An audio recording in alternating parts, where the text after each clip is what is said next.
우리가 이제 제1편에서 초시생들이 공인에게서 공부를 하면서 고득점을 받을 수 있는 공부방법론에서 설명했는데요. 좀 간략하게 설명을 해가지고 그냥 그 잘 이해가 안 된 부분이 있을 것 같아서 다시 한번 이제 설명을 합니다. 자, 1번부터 이제 한번 설명을 해보죠. 2025년도 공인에게서 시험 출제 범위는 우리가 앞서서 설명한 것처럼 상법 총칙 상행위가 이제 8문제가 나오고, 회사법이 이제 우리가 그 24문제가 나오고, 이제 공인회계사법, 외부감사법 해가지고 이제 40문제가 나와서 이제 100점으로 이제 계산하는 거죠. 이제 여기까지는 우리가 이제 다 이해했을 거라고 생각을 하고요. 두 번째부터 이제 좀 설명을 해보겠습니다. 우리가 이제 통상적으로 공부를 하는 사람들이 공부하는 방법론을 보면요. 이제 민법의 기초 이론에 대한 공부를 해야 되죠. 그 다음에 이제 상법 이론에 대한 공부가 돼야 되죠. 이제 이 상법 이론에 대한 공부가 이제 이해를 하고 암기를 해라라고 하는 어떤 내용이고요. 그 다음에 이제 상법전을 암기하고 기출문제 분석을 해서 이제 그걸 이제 자기 것으로 맹글고 객관식 문제 풀이를 하고 모의고사 문제 풀이 이런 단계가 이제 정석인데, 제가 전번에 설명했던 부분은 이 부분이에요. 1번과 2번에 있어서 민법 기초이론의 공부가 그렇게 많이 요구되지 않으니까 조금 생략할 수 있겠다. 그 다음에 이제 상법의 이론의 공부 문제도 우리가 처음부터 다 우리가 일일이 다 공부하지 않아도 우리가 상법전을 암기하면서 기출문제 분석해서 그걸로 이론화해가지고 공부하다 보면 시간이 좀 단축되겠다라고 하는 거죠. 그래서 이제 제가 공부하는 방법론이다라고 하는 거는 1번, 2번이 뭐 4개월, 5개월 걸려서 시간을 많이 잡아먹어가지고 하면 그 시간에 공부를 해도 우리가 많이 남는 게 별로 없다 이런 얘기죠. 그래서 그 기간을 좀 단축해서 우리가 좀 축소를 하고 그다음에 이제 3번, 4번, 5번, 6번으로 공부하면은 좀 우리가 좀 더 과거에 공부하던 방법보다는 조금 더 단축된 시간에 공부할 수 있고 상법도 좀 더 좋은 성적을 받을 수 있겠다라고 하는 설명을 한 거죠. 그래서 결론은 뭐 이제 이런 내용들입니다. 그런 내용들을 이제 설명하면서 부수적으로 이제 설명을 해보죠. 이제 세 번째 이제 민법의 기초 이론 공부에 대한 설명입니다. 우리가 이제 어음수표법이 폐지되기 전까지는 민법의 이론이 상당히 그 작용을 하죠. 그래서 민법을 잘 모르고서는 어음수표법을 이해하기가 어려운 부분인데 이제 어음수표법이 폐지됐으니까 그 어려운 부분들을 공부하는데 소화할 필요가 없겠다라고 하는 어떤 얘기를 하는 것이고요. 그 다음에 이제 우리가 민법이라고 하는 게 있습니다. 민법. 법에. 우리가 사법에 이제 민법이 있고 상법이 있잖아요. 그럼 이제 민법의 편제는 민법 총칙이 있어요. 이제 상법에는 이제 우리가 시험 공부하는 게 이제 상법 총칙, 상행위, 해사법, 요 세 파트를, 세 편을 공부하는 거고요. 민법에서는 이제 민법 총칙, 물권, 채권, 친족, 상속법이 있는데, 요 친족 상속법은 우리가 그 상법에 이제 흡수될 수 있는 영역이 아니고요. 민법 총칙, 물권, 채권이 이제 흡수될 수 있는 영역이 돼가지고 우리가 이제 상행위 총론 부분에 보면은 민법 총칙에 대한 특칙인 상법, 그 다음에 물권에 대한 특칙인 상법, 채권에 대한 상법 이렇게 나와 있거든요. 그래서 이제 민법 총칙에 대한 그 부분이 이제 대표적인 게 이제 우리가 여기서 이제 보면 상사 대리와 소멸시효. 요 상사 대리와 소멸시효는 간단한 부분이에요. 그래서 그냥 그대로 나올 수도 있어요.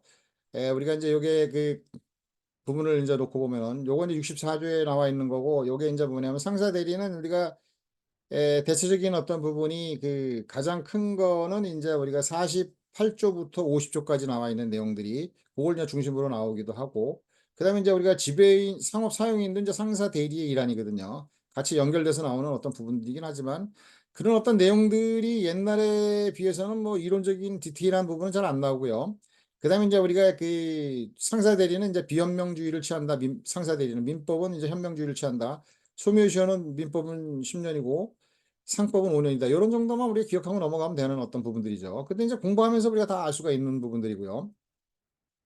자, 그다음에 이제 물권법에 관한 특칙이 있습니다. 그러면 이제 여기 58조하고 이제 59조인데 유질계약에 관한 부분은 별 의미가 없어요. 유질계약은 이제 우리가 변제기 전에 질권이 설정됐는데 변제기 전에 질권자의 권리가 이제 그 바뀔 수가 있다. 양도가 될 수 있다라는 게 이제 유질계약인데 민법은 허용이 되지 않고요. 상법은 허용된다. 이거 하나만 알면 되는 거니까 별 문제가 안 되는데. 이제 상사 유치권 이런 거 보면 이제 시험에 58조가 나오는데 요 상사유치권 공부하면서 이제 민사유치권하고 상사유치권하고 상사특별유치권하고 섞어가지고 그 이론적에 민사유치권의 경우는 결련성을 요구하고 상사유치권에는 결련성을 요구하지 않는데 결련성은 뭐고 뭐 이런 등등을 다 공부해야 되는데 뭐 최근에는 그렇게까지 공부할 필요가 없는 거죠. 상사유치권은 결론성을 요구하지 않고 민법은 결론성을 요구한다. 이런 정도만 우리가 알면 되는 거죠. 그래서 이제 그런 걸 다 알려면 시간이 많이 걸립니다. 그래서 민사유치권에서 이제 결련성이라는 걸 하나 예를 들어서 설명을 해보면, 우리가 이제 그 물권편 중에, 민법의 물권편 중에 이제 담보물권이 있는 거거든요. 그 담보물권의 경우는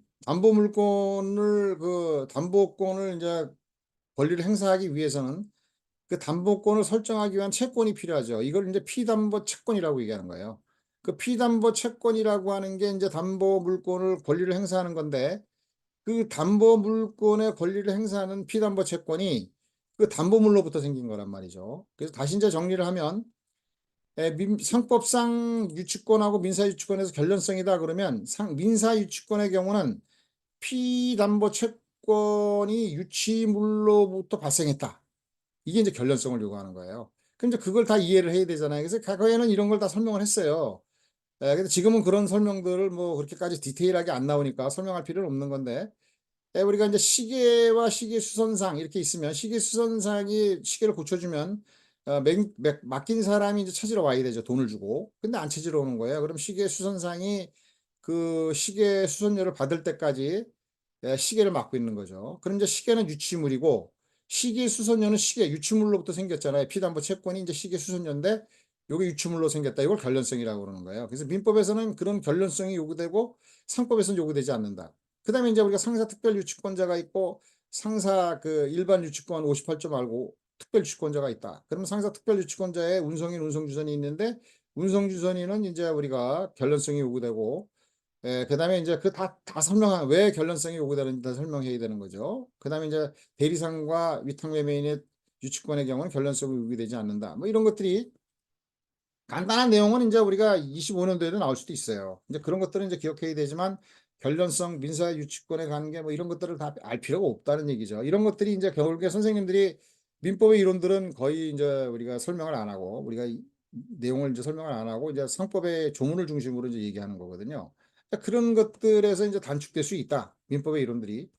채권편도 이제 하나 더 보면은요. 채권편에서도 이제 우리가 나머지는 이제 우리가 이제 그 유질계약하고 유치권 빼는 건 이제 그 상사 채권에 관계되는 건데 51조, 52조에 이렇게 되면 대화자 격지자라는 게 나와 있단 말이죠. 그럼 대화자라고 하는 건 즉시 대화해서 거래가 되는 자고 요거는 즉시 거래가 안 되고 시간이 걸리는 거죠. 옛날에 통신수단이 발달되지 않았을 때는 이제 편지를 쓰고 뭐 접수하고 우체국 가고 이러면 그 시간이 뭐 7일, 10일 걸리고 막 이러는 거죠. 그리고 7일, 10일 걸려서 이제 청약이 되고 승낙이 되고 계약이 성립이 되고 이런 관계가 격지자였었는데 지금도 이제 우리가 그렇게 설명을 하고 있습니다. 대화자 격지자가 없어지진 않았어요. 근데 실질적으로 우리가 거래가 이루어지는 거는 대화자가 누군지, 격지자가 누군지 이게 잘 구분이 안 되는 거잖아요. 다 우리가 이메일로 하든가 전화로 통신하면은 그냥 바로 되는 거니까 다 대화자적인 어떤 위치가 되는 거죠. 근데 다행히도 이제 우리가 상법에서는 격지자에 관한 52조의 규정을 삭제해버렸어요. 삭제해버리고 이제 우리가 그동안에 남아있었을 때 설명하는 게 대화자 격지자 그러면 이제 뭐냐면 의사표시상의 효력 발생식입니다. 이제 의사표시상의 청약의 의사표시를 하면 효력 발생 시기가 네 가지로 구분되는데 표백주의가 있고 이제 우리가 발신주의, 도달주의, 수령주의 뭐 이런 것들 네 가지로 나누는 걸 다 설명을 했던 거예요. 그럼 표백은 표시만 하는 거고 우체통에 집어넣는 경우, 우체통에 이제 도달하는 경우, 그다음에 이제 우체통에 수령하는 경우 이런 거 다 같이 이제 설명을 하고 그런 거를 이제 알아야 돼 있었는데 이제 그런 설명이 다 필요 없는 거잖아요. 효력 발생 시기에 뭐 이런 정도, 민법은 그래도 아직까지는 도달주의를 원칙으로 하고 상법은 우리가 발신주의를 원칙으로 한다. 그냥 비영리 활동을 하는 자들이니까 도달주의가 필요한 것이고 이제 영리 활동을 하는 자니까 신속 원활한 거래가 도모되니까 발신주의다. 뭐 이런 거 정도는 이제 좀 설명을 하겠죠. 그 해당되는 부분에 설명을 하는 부분들이지만 그렇게 처음부터 끝까지 이렇게 얘기할 필요가 없는 겁니다. 그래서 이제 거의 선생님들이 이제 그 민법에 대한 그 이론은 거의 그죠 출제하지 않고 있고 상법의 경우에 있어서도 이제 우리가 적당한 부분에서 이제 공부를 그 시험에서 이제 상법 조문을 중심으로 내고 있다 이런 얘기죠. 막 이렇게 우리가 시험에서 출제 경향이 되고 있는 거는 이제 원칙적인 어떤 부분이 그런 겁니다. 원칙적인 어떤 내용들이 지금 다 설명하는 어떤 부분이지만 우리가 이제 로스쿨이 생기고 법과대학이 이제 우리가 좀 축소가 됐죠. 그러면 이제 로스쿨의 선생님들이 법과대 선생님보다 조금 더 상위층에 있는 것으로 착각하는데 그런 건 아니죠. 다 선생님들 실력은 다 같은 건데 어떤 분은 로스쿨 가고 어떤 분은 안 가고 이렇게 있는 어떤 부분이긴 한데 과거에 이제 우리가 로스쿨이 없이 법과대학이 있었을 때는 160학점을 취득해야 되고 140학점이 법학이고 선생님들이 강의를 하면서 2차 상법 같은 경우는 2차 과목이니까 민법도 2차 과목이 있지만 그러면 이제 이론적인 설명을 다 처음부터 이제 140학점을 하려면 이론 설명을 하고 공부를 했었던 부분이잖아요. 근데 그런 것들이 거의 이제 생략이 되고 그다음에 이제 로스쿨의 경우에 있어서는 선생님들이 이론적인 걸 다 설명하는 게 아니고 40학점만 취득하면 되고 뭐 그러면 뭐 특별하게 공부를 가르치는 어떤 부분들이 특정한 영역에서 뭐 채권편에서 특정한 영역, 물권에서 특정한 영역 뭐 이런 것들을 이제 가르치게 되니까 이론적인 어떤 측면을 공부할 수 있는 여건들이 많지가 않은 거죠. 그러니까 시험에서도 선생님들이 출제로 들어갔을 때는 이론적인 어떤 백그라운드보다는 뭐가 되겠어요? 조문을 중심으로 이제 낼 수밖에 없는 거다라고 하는 거예요. 그래서 이제 결국에 이제 뭐냐면은 민법적인 어떤 부분들이 지금 이제 설명한 것처럼 민법 민법에 대한 어떤 규정을 갖다가 민법 이론을 알고 그다음에 상법 이론을 알고 상법 통칙 이런 것들이 축제가 됐던 부분이죠. 그런데 그런 어떤 이론들이 민법 이론 알 필요 없고 상법에 대한 어떤 이론도 별로 알 필요 없고 그다음에 조문 중심으로 나오다 보니까 민법에 대한 어떤 부분들을 많이 우리가 공부하지 않고 시험에 나오는 어떤 것들과 관련된 것들을 상법전을 중심으로 공부하면 시간이 단축되겠다라고 하는 게 아까 처음에도 얘기한 것이고 바로 그런 것들입니다. 그래서 이제 제가 이제 여기 1번, 2번, 3번, 4번 얘기하는 게 이제 단축되는 어떤 부분들이 선생님들이 이제 우리가 이론적인 어떤 백그라운드보다는 상법전을 중심으로 시험에 출제가 되고 있고 그래서 상법전을 중심으로 한 어떤 내용들 그래서 기출문제에서 이론을 다 공부하지 않고 기출문제에 나와 있는 상법 이론들을 좀 더 첨부해 가지고 공부하면 우리가 충분히 이제 시험을 풀 수 있는 것이고 그런 식으로 공부를 하면 단축할 수 있겠다라고 하는 걸 설명한 게 이유 1, 2, 3, 4도 똑같고 아까 6번까지 얘기해서 1번, 2번을 단축하자. 이런 얘기죠. 그래서 꼭 얘기하고 싶었던 거는 바로 이런 내용이에요. 다시 한번 이제 강조를 하면 우리가 이제 이렇게 6가지 중에서 상법 시험의 원칙적 공부 방법론이다라고 하는 거는 그죠? 민법의 기초이론 공부, 상법의 기초이론 공부 이 부분을 조금 단축해서 3, 4, 5, 6을 좀 더 단기간에 공부하면서 1, 2번을 단축하는 공부 방법으로 하자라고 하는 게 제가 1번에서도 설명했던 부분들이에요. 근데 우리가 이제 설명을 하다 보니까 선생님 제가 이제 얘기하는 부분이 이제 뭐 민법 이론도 필요 없고 상법 이론도 필요 없고 이런 건 아니죠. 우리가 상법, 민법 이론은 거의 우리가 뭐 그게 필요하지 않은 부분이 많아졌고 그다음에 상법 이론도 디테일하게 공부하는 것보다는 조문 중심으로 해서 기출문제 중심으로 해서 맹글어서 하는 게 더 좋겠다. 그게 이제 3, 4, 5, 6이다. 요 얘기를 이제 하고 싶었던 겁니다. 그래서 다시 이제 요거를 이제 강조를 하고요. 다음에 이제 부수적인 내용들도 좀 이제 조금 설명을 해보겠습니다. 제1 먼저 법원이라고 하는 부분이에요. 이제 법원의 의미가 뭐냐라고 하는 건데 이제 법의 연원의 준말이 되는 거죠. 그래서 이 법의 연원의 준말 이 의미가 뭐냐? 법의 존재 형식을 의미한다는 거예요. 다른 거 없습니다. 법원이라고 하는 건 법의 연원인데 법의 존재 형식이다. 그러면 법의 존재 형식이 뭐냐? 법원이라고 하는 건 법이 성문법으로 존재하느냐?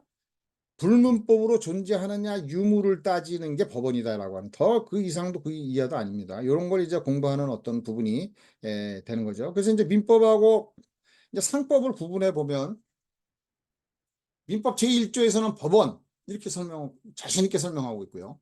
상법에서는 상사적용법규 1조가 법원이 없습니다.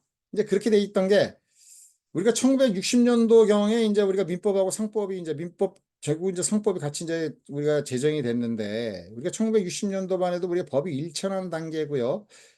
그때까지만 해도 이제 선생님들이 공부하는 어떤 양들의 경우에 있어서 민법으로부터 상법이 이제 도출된 거거든요. 그러니까 결국에는 뭐냐면 과거에는 상법의 이론들을 거의 다 민법에서 국법하고 있었던 거예요. 근데 민법에서 국법하다 보니까 이게 안 되는 거야. 그래서 상법을 탈출시켰어. 탈출시키다 보니까 민법하고 상법이 서로 영향을 믿게 되는 거고 영향을 지금도 이제 사법 관계니까 영향을 맺지만 그래서 민법의 상하 현상이 이제 일어나는 부분들이고요. 그다음에 민법의 독자성 상법이 민법에 대해서 독자성을 설명하려니까 아직도 상법은 민법에 소속된 법이다라고 주장하는 분들도 있고 그걸 따라가는 분들도 있고 막 이런 복잡한 거예요. 그러니까 민법에서는 그냥 자신 있게 처음은 민법이니까 법원 법의 존재 형식인 법원이야 법의 연원이야 이렇게 이제 설명하면서 이렇게 설명하고, 상법에서는 조금 자신이 없으니까 상사 적용 법규다 이렇게 이제 설명했던 겁니다. 이제 민법 1조, 상법 1조 다시 설명하고 민법 1조부터 설명해 보면, 자, 민사에 관해서 법률의 규정이 없으면 이렇게 돼 있잖아요. 그럼 이제 민사에 관해서 여기 법률이라는 표현을 쓰는잖아요. 그럼 이제 우리가 법하고 법률 그러면은 거의 같은 개념으로 쓰는 긴 하고 있지만 법은 좀 더 넓은 개념이죠. 법률이라고 하는 거는 국회에 의해서 제정된 법을 얘기하는 거죠. 그죠? 요건 이제 성문 법전을 얘기하는 겁니다. 법률. 그래서 민법전을 얘기하는 거예요. 민사에 관해서 통상 법률이라는 표현을 쓸 때는, 그죠? 이제 그런 의미가 더 강하다. 법 전체를 얘기하는 것보다는 법률 그러면 국회에서 제정된 법. 그래서 민사상 법률 관계, 민사상 생활 관계, 그다음에 좀 더 적게는 민사상 법률 관계로 보는 게 좋겠고, 법률 규정이 없으면 간수법에 의해, 간수법 뭐냐? 간수법이 없으면 조리에 의한다. 이건 이제 민법의 법원이죠. 그럼 조리, 간수법까지는 민법의 법원으로 인정하는데 조리에 대해서는 확실히 갈려요. 민법에서도. 상법에서는 조리를 법원으로 인정 안 하죠. 근데 이제 그 민법에서는 조리를 법원으로 인정하는 분들도 있고 싹 갈립니다. 그래서 제가 민법학자가 아니, 민법 선생이 아니기 때문에 거기 조리에까지는 설명 안 하고, 이제 민법에서 법원은 법률, 민법 법률이 있고, 그죠? 국회에서 제정된 성문법이 있고, 그 다음에 이제 간수법이 있다라고 하는 거죠. 자, 그래서 이제 민사상, 민사에 관하여 표현도 똑같이 민사상 생활관계를 규율하는 것이고, 생활관계라고 하는 것은 사실관계와 법률관계로 구분된다고 그랬죠. 그래서 사실관계는 권리 의무가 수반되지 않는 관계고, 법률 관계는 권리 의무가 수반되는 관계다라고 하는 거죠. 다는 아니지만 우리가 일반적으로 권리의 주체는 채권자고 의무의 주체는 채무자다라고 얘기하지만, 다는 뭐 채권자 채무자가 되는 건 아니지만 거의 다가 이제 우리가 권리의 주체, 권리의 의무의 주체, 그럼 채권자 채무자 관계가 이제 형성이 된다라고 하는 거죠. 그래서 법률 관계는 권리 의무가 수반되는 관계고, 민사상의 법률 관계는 사실 관계보다는 법률 관계에 관한 규율을 하는 법이다라고 하는 거죠. 그 다음에 다시 한번 설명해 보면, 이제 법과 법률의 차이는, 법률은 국회에서 제정된 성문법을 의미한다라고 하는 거죠. 통상 이제 우리가 이 국회에서 제정된 성문법을 법전이라고 얘기하는데, 민법은 민법전, 상법은 상법전, 그죠? 헌법은 헌법전, 형법은 형법전을 얘기하는 거죠. 이게 법률이라고 하는 겁니다. 법은 이제 법률을 포함한 모든 법, 우리가 뒤에서 얘기하지만 이제 상법의 경우에서도 우리가 실질적 의미의 법까지 다 포함한다는 개념이 이제 법이죠. 그래서 법은 더 넓은 의무이다라고 하는 거죠. 그런 이제 통상적으로 법 그러면은 법률을 의미하는 경우가 많습니다. 그래서 이제 통상 법 그러면 성문법전, 법전을 얘기하는구나. 아니 이건 그냥 상법의 전부 다를 얘기하는구나. 이런 거를 우리가 그 지문에 의해서 이제 판단을 해봐야 되는 거죠. 일률적으로 설명하기는 어렵습니다. 그다음에 이제 성문법은 이제 불문법, 성문법을 나눌 때, 이 성문법은 이제 문서화된 법이죠. 그래서 이제 우리가 대체적으로 우리가 대륙법계 국가, 우리가 한국, 프랑스, 독일 같은 경우는 이제 성문법주의 국가죠. 그래서 우리가 재판을 하면서 그 법의 존재 형식으로 쓰는 게 이제 성문법을 먼저 쓴다 이런 1차 법원이 이제 성문법이고, 그다음에 이제 불문법주의 국가는 이제 문서화 형식이 되어 있지 않은 국가인데, 미국과 영국이라고 얘기하지만 미국은 좀 헷갈리고요. 그다음에 이제 우리가 영국 같은 경우 많이 되는데, 판례법을 1차적인 법원으로 쓰는 거예요. 판사가 적용하면서. 그래서 불문법주의 국가는 판례법이 1차적인 법원이고, 성문법주의 국가는 성문법이 1차적인 법원이다. 이렇게 이제 기억하면 되겠고요. 여기서 이제 우리가 법률의 하위법으로서는 이제 대통령령이 있고, 대통령령 그리고 시행령이죠. 그다음에 이제 국무총리령, 부령 등이 있고, 대법원 규칙 등이 하위법이에요. 근데 이제 선생님들이 설명하면서는 뭐 우리가 상업 등기 규칙 그러면 대법원 규칙인데 하위법인데, 이거는 우리 상사특별법이다. 뭐 이런 설명도 하고 막 이러잖아요. 그래서 그런데 이제 그럴 때는 그냥 상사특별법이다 이렇게 넘어가면 되는 거고, 뭐 우리가 상업 등기 규칙 같은 경우는 대법원 규칙인데, 요거는 이제 우리가 뭐 특별법이라고 그래가지고 2006년도에 한번 출제된 적도 있고 그렇죠. 그래서 이제 우리가 하위법이라는 게 있는데, 이런 거 시험에 안 나오죠. 성문법만 이제 우리가 기억을 하면 되겠고, 법률만 이제 민법에서는 설명하고 있고, 우리는 이제 그냥 법이라고 얘기하고 있고, 상법에서는 그렇다. 하위법은 우리가 기억을 안 해도 됩니다. 그다음에 이제 불문법은 이제 간수법, 판례법, 조리를 의미하는데, 이제 성문화되지 않은 문서화된 법이 아니다 이런 얘기죠. 그럼 이제 간수법부터 이제 좀 보면은, 이 간수법이라고 하는 것을 이제 설명하면서 우리가 이해를 할 때 간행, 사실인 간습, 간수법 이렇게 이제 세 가지를 이제 다 우리가 이게 발달되는 어떤 발전하는 단계인데, 간행으로부터 사실인 간습이 되고 사실인 간습이 간수법이 되는 건데, 요게 이제 간행은 뭐고 사실인 간습이 뭐고 간수법이라는 게 헷갈려요. 선생님들도 정확하게 설명하는 분들이 없습니다. 거의 없어요. 거의 없으면서 이제 사실인 간습은 어떻고 뭐 간수법은 어떻고 이렇게 설명하는 거죠. 그래서 지문에 사실인 간섭 이렇게 나오면 사실인 간섭이고 간섭법이면 간섭법이다 이렇게 이해하면 되는 거고 이 상법에서는 이제 간행이나 사실인 간섭이라는 어떤 내용들은 안 나옵니다. 그냥 사실인 간섭, 간섭법에는 민법에서 설명하는 거고 이제 간섭법만 이제 상간섭법만 이제 나오는데 그럼 간섭법과 사실인 간섭을 어떻게 구별하느냐? 이건 학설의 문제예요. 학설 중에 법적 확신설이라는 게 있어요. 우리가 간행이 이루어지고 사실인 간섭이 이루어지면서 법으로 인정되기는 조금 모자르지만 간섭법 단계로 오지만 법적 확신까지 갔다 그러면 간섭법이고 확신까지 안 갔다 그러면 사실인 간섭이다 이런 얘기죠. 이게 이제 법적 확신설인데 요거에 대한 게 다수설이다 이런 얘기죠. 그래서 법적 확신이 이루어져서 이건 법이라고 이렇게 간행이 법이라고 다수인들에 의해서 이루어지면 이건 간섭법이고 아직 간섭법까지 관계는 가지 않았지만 하여튼 뭐 비슷하다. 그러면 사실은 간섭이다. 이렇게 설명 굉장히 어렵잖아요. 그죠? 그래 구분하기가 어렵다는 얘기죠. 이제 국가 승인설에 의하면 또 달라요. 국가 승인설은 법적 확신만 가지면 안 되고 국가가 승인해야 된다. 그래서 국가가 승인 누가 하느냐? 재판부에서 승인한다라고 하는 거죠. 우리가 통상적으로 이제 상간수법이나 민간수법이나 이런 것들을 설명할 때는 학자들이 다 정해요. 대체적으로 정하는데 학자들이 정하지 않으니까 이제 판사가 이제 이걸 간수법으로 할 거냐 말 거냐를 판단해 보는 거죠. 그러면 이제 판사가 이건 간수법으로 해도 되겠다라고 하면 이제 국가 승인이 된 거죠. 그래서 우리가 재판부에서 간수법으로 인정하는 그 경우에 간수법이고 재판부에서 인정되지 않은 거는 사실인 간섭이다. 법적 항식까지 갔는데 국가 승인 안 했어. 그러면 사실인 간섭. 그죠? 국가가 승인했어. 간섭법이야. 이게 이제 국가 승인설이에요. 그러니까 축셀에 따라서 좀 차이가 나는데 다수설적인 견해는 법적 확신설이다라고 하는 거. 이게 무슨 중요합니까? 옛날엔 다 설명했어요. 우리가 처음에 V25문제 나와서 할 때도 그런 어떤 설명할 때도 이론들이 다 중요하니 간수법의 의미를 파악을 해야 되니까 이런 게 이제 설명이 됐었는데 지금은 그런 설명 안 합니다. 설명 안 하고 이제 간수법, 상간수법은 상법의 법원이다.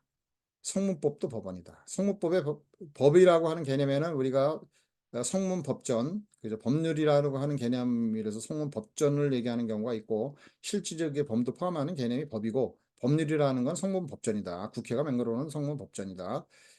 이런 이제 이렇게 설명을 하고 있는 거죠. 그래서 이제 간수법이 있고 판례법은 이제 우리가 똑같이 하나의 판례가 판례법이 되는 게 아니고 간수법처럼 이제 판사가 여러 가지 판례를 계속적으로 원형하면서 그게 이제 법으로 인정되는 게 판례법이죠. 근데 우리나라의 경우에서는 이제 판례법을 법으로 인정하지 않습니다. 근데 이제 우리가 영미법 같은 경우에서는 판사가 여러 번 적용하면 그거 자체가 법이 되는 거죠. 그래서 불법 국가에서는 판례법이 승무법 저기 법원이에요. 근데 우리는 판례법이 법원 아니죠. 그래서 판례법이냐 뭐냐 그게 법원이냐 아니냐 따지는 것들이 이제 우리가 법원이라고 하는 것이고요. 그렇게 이제 구분하면 되고. 그다음에 조리라고 하는 거죠. 이 조리라고 하는 것은 민법에서는 법원이라는 표현을 하고 있는데 조리의 법원성을 민법학자들은 인정을 하는 경우도 있고 안 하는 경우 있어요.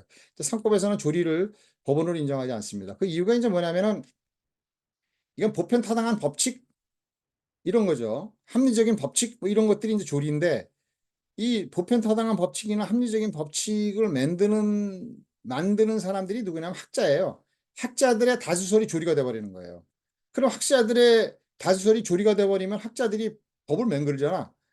그죠? 재정권자가 재정 권한이 있는 자가 돼버리는 거예요. 조리를 법원으로 인정하면. 그래서 법원으로 인정 안 하는 겁니다. 그래서 민법에서는 이제 나눠지는데 저는 모르겠어요. 민법은 잘 모르겠고 상법에서는 조리를 법원으로 인정하지 않는 게 학설까지도 조리로 인정하면 법학자가 성문 법전을 맹그는 거가 되기 때문에 법원을 맹그는 거기 때문에 인정할 수가 없다. 자, 여기까지 해서 이제 민법과 관련돼서 이제 법원을 설명을 했고, 이제 같이 이제 똑같은 설명인데 상법 제1조에 보면 상사 적용법규로 돼 있다 이런 얘기죠. 그래서 이거를 감히 이제 우리가 법원이라고 표현하지 않았던 것은 이제 우리가 민법에 상법이 포함되고 독자성이 없는 그런 어떤 사항으로 많이 연결되고 설명하고 있던 그런 시기에 법이 제정이 되면서 있었기 때문에 그렇지만 지금은 이제 상법은 상법이고 민법은 민법이니까 상법의 법원이 그죠? 상법이고 그다음에 상간수법이고 그죠?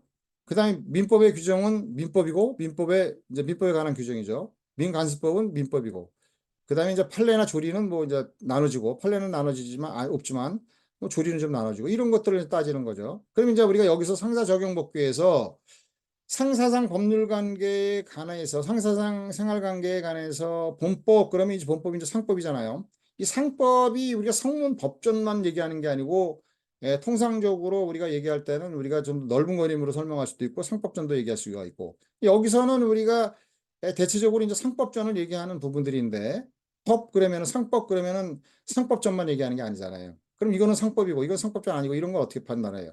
이게 지문에서 이제 이게 있을 때 이 상법이라고 표현한 거는 상법전을 얘기하는 거구나. 상사특별법원에 가서 상법 이러면 이제 상법전이 되는 거죠. 그때는 상법전에 가서 상법은 후순위다. 뭐 이런 식으로 나오면은 당연히 이제 우리가 이제 상법전을 얘기하는 것이고 통상적으로 여기 본법 그러면은 상법전 플러스 그 외의 법도 포함되는 개념이고 일반적으로는 이제 우리가 상법전을 얘기하는 거다.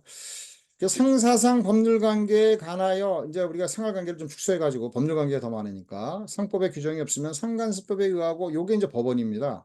여기까지가 이제 법의 존재 형식이 상법에서는 상법전과 상간수법이 그 법의 존재 형식이고 이제 상간수법이 없으면 민법의 규정에 의한다 이런 얘기죠. 우리가 이제 민법, 민사상 법률 관계가 이렇게 있어요. 그 다음에 상사상 법률 관계가 있어요.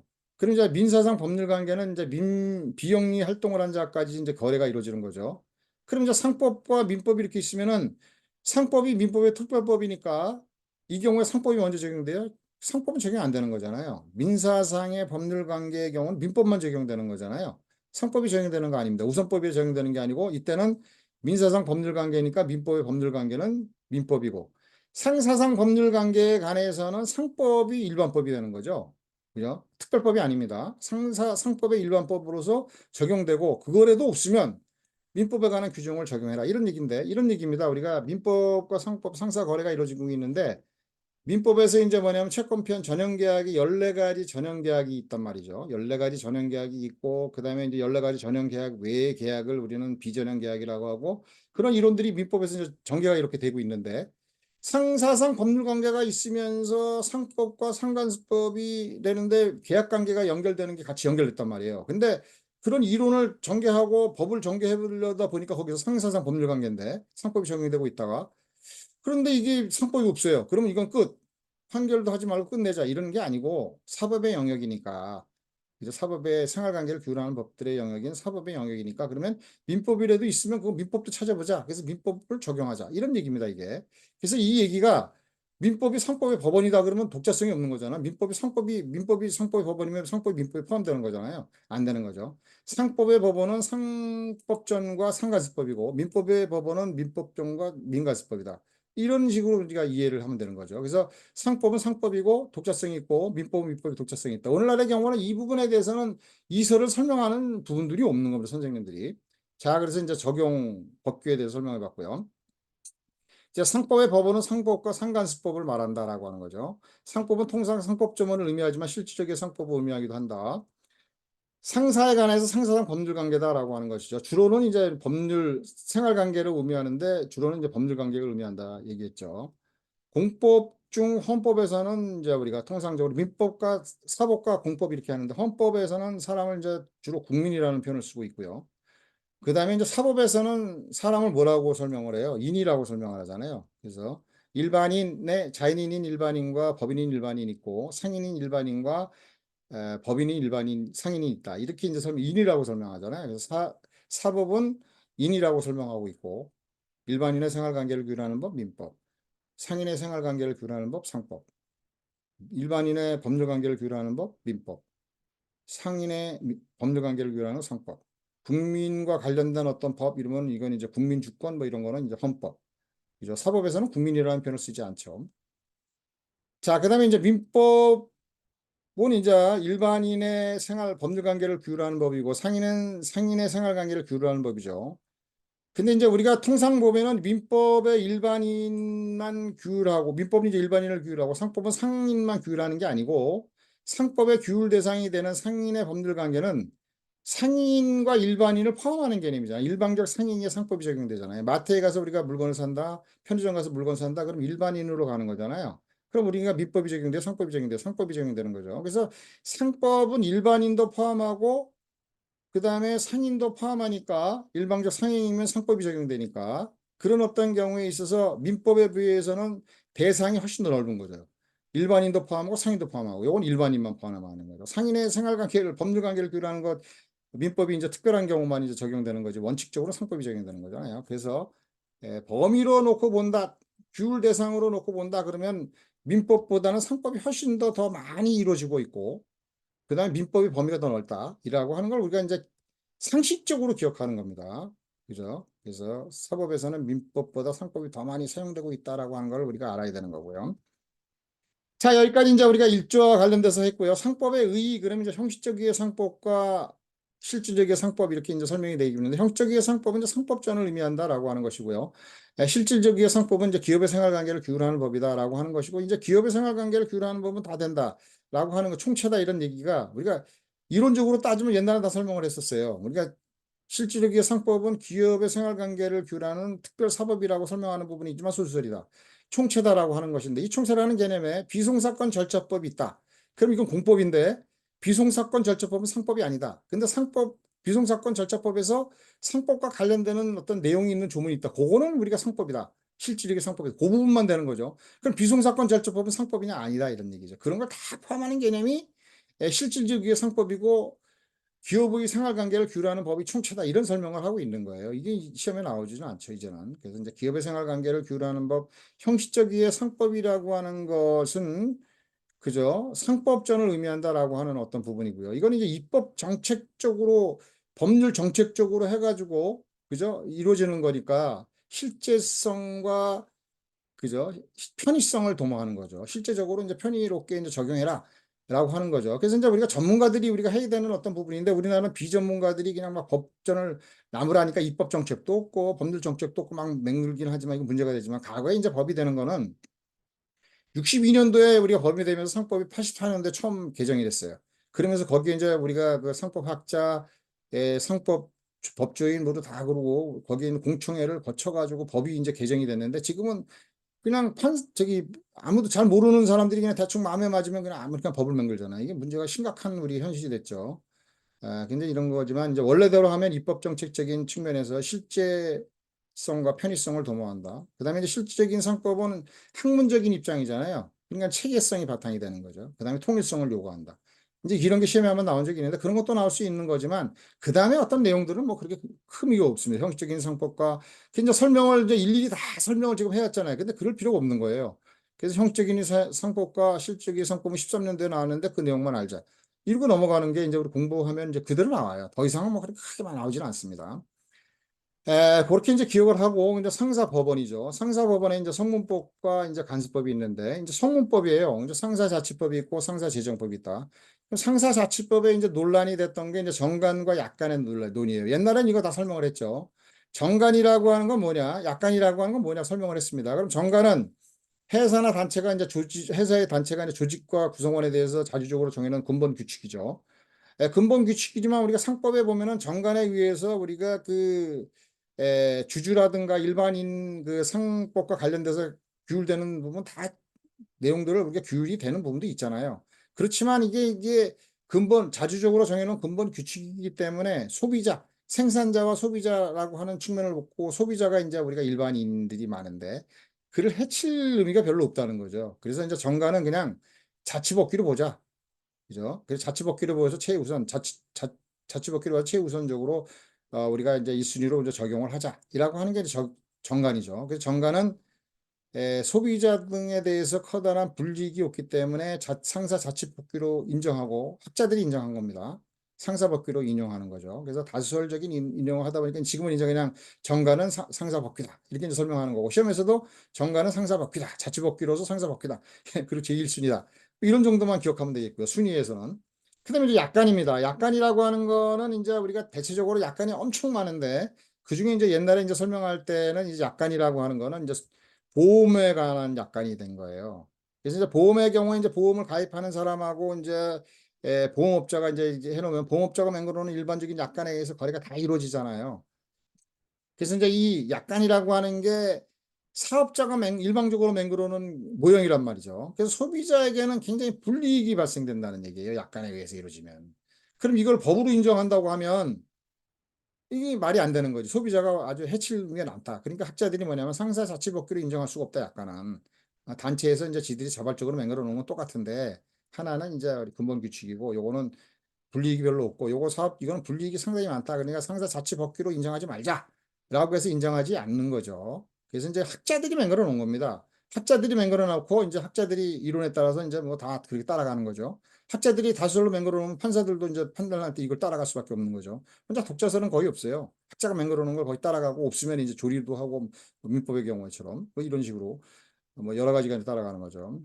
그래서 판례에 의하면 보통 거래 약관은 그 내용에 따라 계약 당사자가 구속하긴 하나 우리가 약관에 의해서 거래가 이루어지고 계약이 성립이 되잖아요. 그래서 구속된단 말이죠.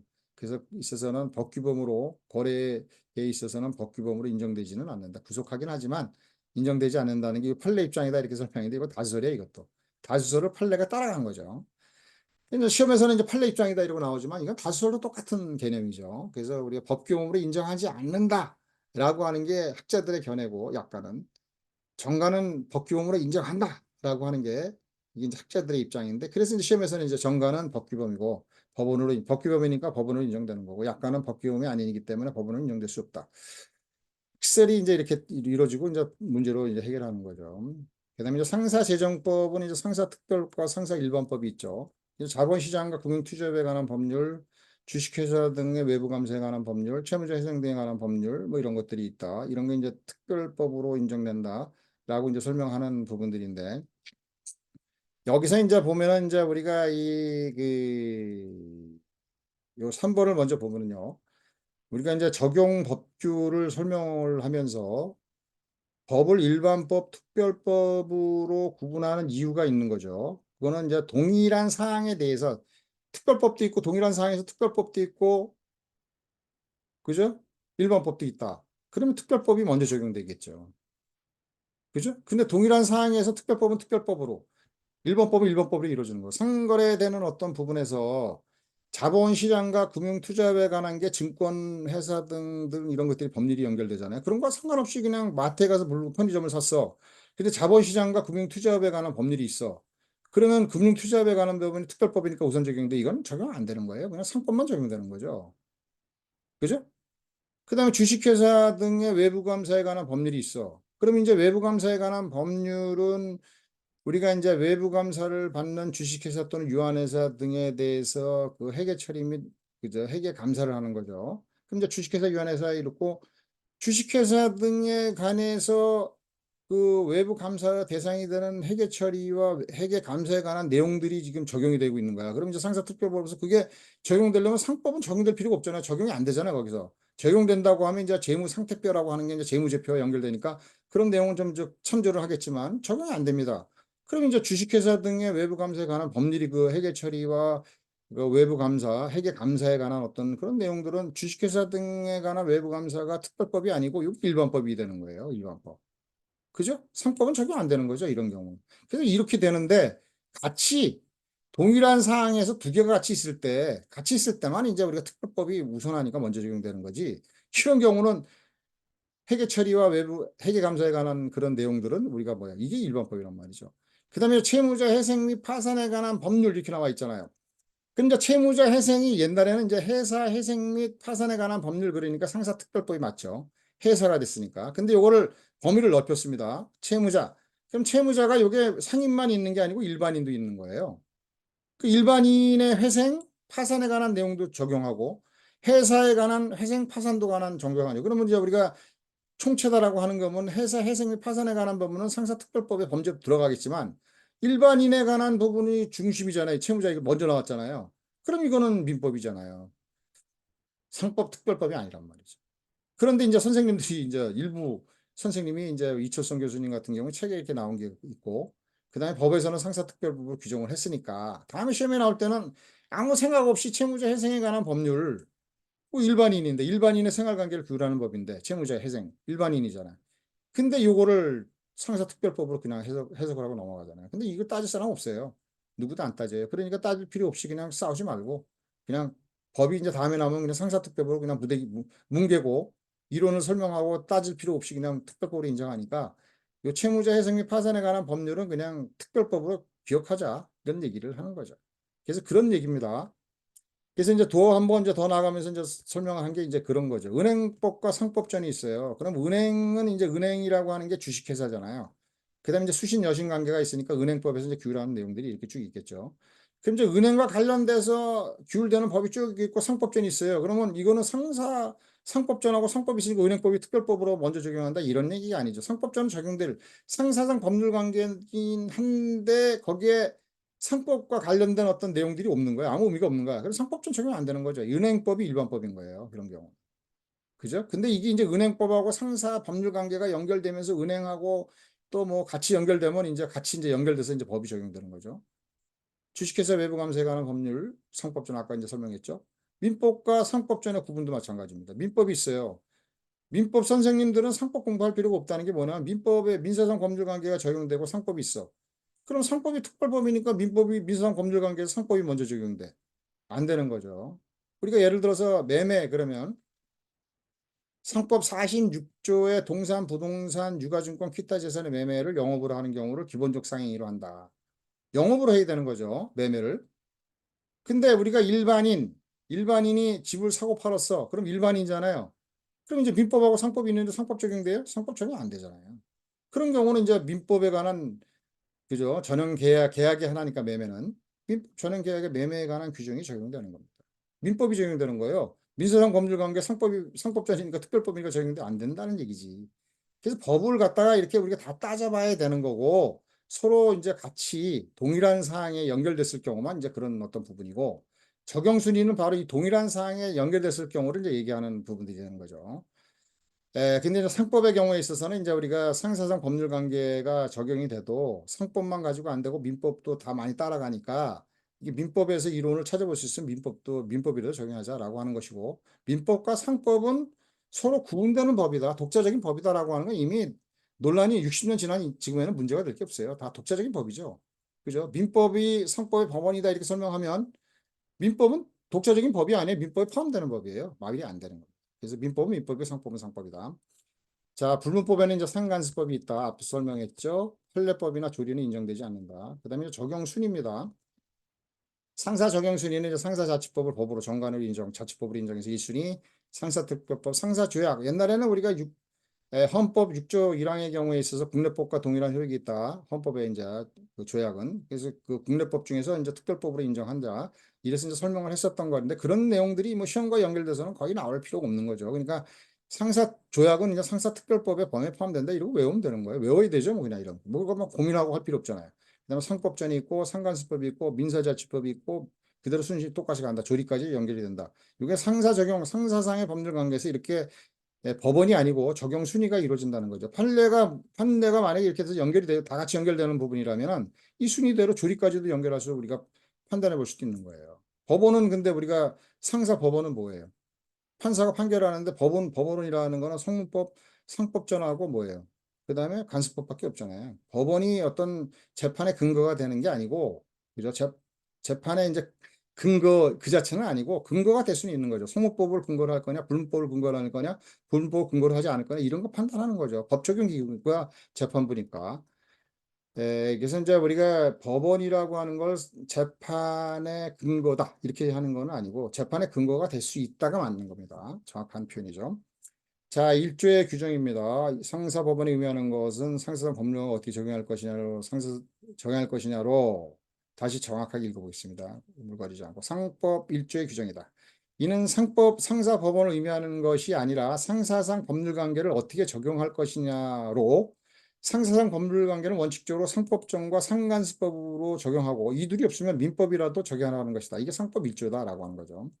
그래서 이제 시험에 나왔던 게 자본시장과 채무자 회생 및 파산에 관한 법률이 상법에 우선해서 적용된다. 이게 원래대로 따지면 이게 시비가 걸리는 건데 시비 거는 사람이 없잖아요. 채무자. 민법 특별법이라 주장하는 자가 없잖아요. 그러니까 이제 그냥 이렇게 나왔으니까 19년도에 그냥 앞으로도 그냥 계속 나오면 상사특별법이다 이거는. 그래서 상사특별법이니까 같은 적용 동일 선상에 있을 경우에 이게 이제 상법전에 우선해서 적용되는 거다라고 이렇게 설명하는 것이고 독자적인 영역으로 가면은 또 다른 거죠.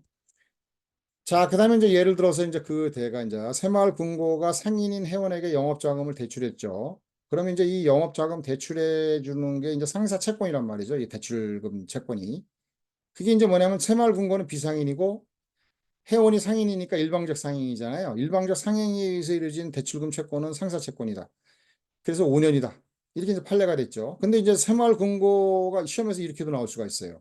똑같은 판례인데 새마을 금고가 비상인인 회원에게 영업자금을 대출한 경우도 5년이다. 그럼 틀리는 거죠. 새마을 금고도 비상인이고 비상인인 대상도 비상인이잖아요. 그럼 민법상 거래관계, 상법이 적용되는 게 아니고 민법이 적용되는 거잖아요. 대상이. 이게 민사상 법률관계잖아요. 민법이 대상이 되는 거예요. 법원의 유무를 따지는 게 아니고 민법의 대상이 되니까 10년이다. 잘 기억해야 되는 거예요. 새마을금고가 비상인인 경우는 10년, 채권, 대출금 채권은. 새마을금고가 상인인 대출금 채권은 5년. 이건 판례 입장이다. 우리가 기억을 해둬야 되는 거고요. 요건 이제 대상론이에요. 민법의 대상이냐, 상법의 대상이냐. 법원의 유무를 따지는 게 아닙니다. 여기 이제 바로 이런 것도 나타나죠. 세무사가 이제 2020년도에 이런 뭐 쭉 다른 내용도 나와 있는데 잘라버리고요. 세무사의 직무와 관련된 직무는 그죠? 세무사는 상인으로 볼 수가 없다는 얘기야. 여기서 다 이제 그 얘기입니다. 이게 여기 그게 세무사는 상법 4조의 당연상인 또는 제5조의 상인이라고 볼 수가 없다. 그냥 일반인이다. 그럼 상사상의 세무사의 직무와 관련돼서 제권은 민법의 대상이다. 이제 일반인의 생활관계, 법률관계를 규율하는 법이잖아요. 그러면 당연히 그 채권에 대해서 직무에 관한 채권에 대해서는 민사상 법률관계예요? 상사상 법률관계예요? 민사상 법률관계잖아요. 10년이란 말이죠. 여기 5년 그럼 틀리는 거죠. 세무사 직무에 관한 채권은 5년이다. 그러면 이 세무사를 뭘로 본 거예요? 상인으로 본 거지. 상인으로. 상인이 아니다. 상인이 아니라고 하는 게 판례 입장이다. 이것도 맞는 거고. 그 다음에 직무에 관한 채권이 10년이다. 이것도 맞는 거고. 그건 이제 뭐냐면 비상인이다라고 하는 거죠. 그러니까 비상인 간의 생활관계, 법률관계를 규율하는 법은 민법이잖아요. 그죠? 그래서 민법이니까 10년이 되고.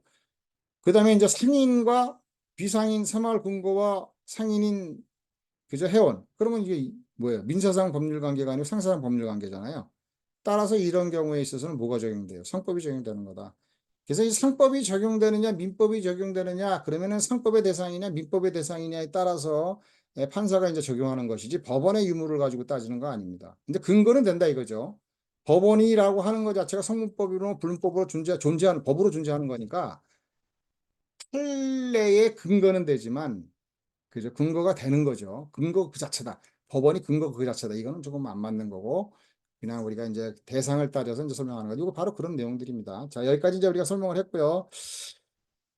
다시 한번 넘어가서 이제 제가 이제 쭉 다른 것까지 이제 설명하는데 여기서 제가 강조하고 싶은 얘기는 이 얘기입니다. 우리가 여러분들이 오해를 갖지 말라라고 하는 게 그죠? 이 부분입니다. 이 부분. 이 부분이 이제 뭐냐면 여기죠. 요거 이제 오늘 내가 여러분들한테 설명하고 싶었던 내용들은 이 부분, 이거를 오해하지 마라. 상법 시험의 원칙적인 공부 방법론은 민법의 기초이론도 공부해야 되고, 상법 이론도 공부해야 되고, 이해와 암기가 필요하다 주장하는 거죠. 상법전 암기도 되고, 기출문제 분석도 해야 되고, 객관식 문제 풀이도 되고, 모의고사 문제도 풀이도 다 해야 되는 건데, 이걸 이제 다 하다 보니까 1년도 넘어가려고, 2년도 넘어가려고, 2년 동안 공부했는데 암까지도 암고도 남는 게 없는 부분도 좀 있으니까, 우리가 그래서 상처받지 말고 조금 1번, 2번에 관계되는 내용들은 조금 우리가 이런 거를 집중적으로 공부하는 시기에 상법전을 가지고 기출문제를 가지고 좀 더 공부를 하면 시간을 단축될 수 있지 않을까라고 하는 걸 의견을 제시하는 겁니다. 제 의견을 제시하는 거지 그렇게 공부하는 게 맞다. 이건 100%는 아니고요. 여러분들이 이제 선택을 하는 건데 이제 선택을 하면서 1번, 2번을 조금 좀 더 단축하면서 요 3, 4, 5, 6으로 갔으면 좋겠다라고 하는 게 제가 이제 얘기하는 것이고, 그리고 제가 1번 초시생들이 고득점을 하기 위한 공부 방법론은 이걸 설명했던 거예요. 그래서 여러분들도 그렇게 알고, 그게 설명하는 것이고, 1번이나 2번이나 바로 강조했던 건 이 부분이다라고 하는 것이고요. 2번 다시 제2해되는 부분에 대해서는 여러분들이 이해하는 걸로, 그죠? 요 정도로 이해하는 걸로 하고, 이제 강의를 마치겠습니다.